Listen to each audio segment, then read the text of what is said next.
राधे राधे।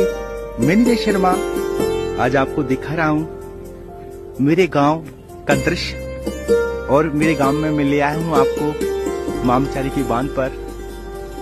ये बांध बेहद ही खूबसूरत है। इस बांध के द्वारा आसपास को गांवों के खेती की सिंचाई के लिए नहर के द्वारा सिंचाई होती है। ये बांध आसपास के क्षेत्र के लिए लाइफलाइन का काम करता है। नहर चलने के कारण इसका जल भराव क्षमता अब कम हो गई है। ये चारों ओर से हरा भरा, दूर दूर तक पानी भरा हुआ। मेरा गांव का परिदृश्य बहुत सुंदर है। यहाँ आकर बहुत ज्यादा शांति, सुकून और आनंद मिलता है। गांवों के जीवन में स्वच्छता, प्रेम भाव और आनंद और खुशी मिलती है। यहाँ के लोगों के चेहरे दिखावटी व बनावटी नहीं होते। आज भी यहाँ वैसा ही प्रेम बरकरार है जो पुरातन समय में था। गांव का एक ऐसा दृश्य, चारों ओर गांव